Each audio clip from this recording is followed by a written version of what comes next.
Hay historias que de verdad te obligan a replantearte todo lo que crees saber sobre el tiempo, el destino, y esta que vamos a ver hoy, que ocurrió en las calles de Buenos Aires, es sin duda una de ellas. A ver, pensemos por un momento. ¿Y si el futuro no fuera solo algo que está ahí esperándonos? ¿Qué pasaría si justo en un momento crítico pudiera mandarnos una especie de mensaje para cambiar nuestro destino? Pues esa es la increíble posibilidad que vamos a explorar. Y todo esto arranca con una persona de carne y hueso, en un lugar muy real. Ella es Mariana, una joven estudiante con una rutina normal, una vida como la de cualquiera, que estuvo a punto de meterse de lleno en una auténtica catástrofe. Lo más curioso es que el origen de todo no es un evento físico, algo que puedas ver o tocar, sino algo mucho más íntimo y, la verdad, bastante perturbador. Un sueño. Pero ojo, no era una pesadilla cualquiera, de esas que olvidas al despertar. No, era una pesadilla recurrente con un mensaje que era imposible de ignorar. En su sueño, Mariana se veía en el vagón del tren que cogía cada día, pero algo estaba terriblemente mal. Tratad de imaginar la escena. No se oye nada, un silencio total, casi doloroso, de esos que no son naturales. Los demás pasajeros quietos, rígidos como estatuas. Y si miraba por la ventanilla, solo veía una niebla densísima que lo cubría todo. Vamos, una atmósfera que te genera un pánico instantáneo. Y vaya si lo conseguía.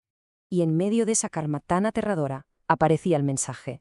El tren se paraba y un cartel luminoso, con unas letras rojas que parecían gritar, proyectaba una orden. Una orden directa, clarísima, que no dejaba lugar a dudas. No subas mañana.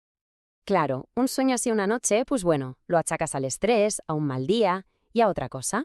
Pero es que esta misma visión, con cada uno de esos detalles tan extraños, se le repitió durante 3 noches seguidas. La urgencia de ese mensaje se hacía cada vez más y más intensa. Y así llegamos a la mañana clave.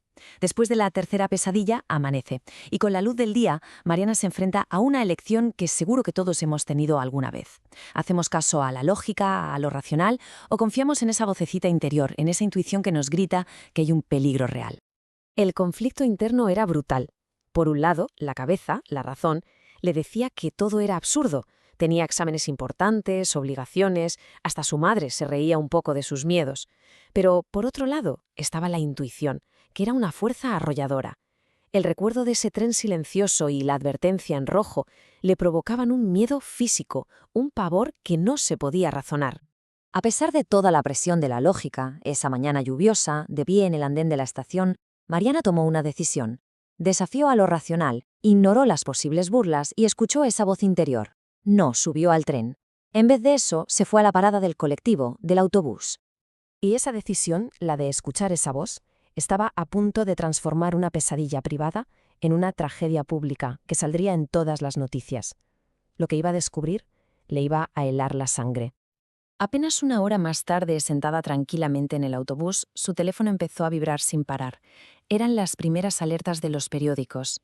Lo que leyó en la pantalla confirmó su peor temor. Los titulares no podían ser más claros ni más terribles. El mismo tren de la línea Roca que ella tendría que haber cogido, su tren, había descarrilado de forma fatal en Dock Sud. Habían muchísimos heridos, vagones volcados. La pesadilla se había hecho realidad. Podríamos pensar que fue una trágica pero increíble coincidencia. Pero hubo un detalle que lo cambió absolutamente todo. En las noticias, entre las imágenes del desastre, Mariana vio a una de las víctimas, un hombre con un saco con un abrigo gris. Era, sin ninguna duda, el mismo pasajero que había estado sentado justo frente a ella en el tren silencioso de su pesadilla. Ante una prueba tan específica, tan aterradora, la pregunta es inevitable. ¿Estamos hablando de la casualidad más improbable de la historia? ¿O de verdad hay algo más? Una explicación que se escapa a todo lo que conocemos. Para intentar explicar algo así, algo tan inexplicable, tenemos que meternos en un terreno que suena a ciencia ficción, pero que fue propuesto por un físico, Robert B. Marchand. Su teoría se llama interferencia desde el mañana, y, quién sabe, podría ser la clave de todo esto. La teoría, para que nos entendamos, sugiere que el tiempo no es una calle de un solo sentido. Plantea que eventos futuros con una carga emocional enorme, como una catástrofe, podrían generar una especie de ondas que viajan hacia atrás en el tiempo como si fueran ecos. Estas advertencias no buscarían predecir el futuro, sino influir en el presente para, precisamente, evitar ese desastre. A ver, ¿cómo se aplicaría esto al caso de Mariana? Pues el mecanismo sería algo así. 1. En una línea temporal paralela, otra Mariana sí que subió a ese tren y vivió la tragedia. 2. En un acto final, desesperado, su conciencia logra enviar una señal hacia atrás, una especie de spoiler del destino. 3. La Mariana de nuestra realidad recibe esa señal de la forma más receptiva posible, que es a través de un sueño. Y 4. Gracias a eso, cambia su decisión y rompe ese ciclo trágico. Y lo que hace que esta teoría sea todavía más fascinante es que la historia de Mariana no es un evento aislado. Hay otros relatos por ahí, documentados, que siguen un patrón muy parecido. Pensemos, por ejemplo, en el caso de Daniel, un enfermero de Guadalajara. Durante varias noches seguidas soñó con una alarma de incendios y un cartel que ponía «Peligro, área C». A pesar de las bromas de sus compañeros, un día sintió un miedo tan grande que pidió un cambio de sección.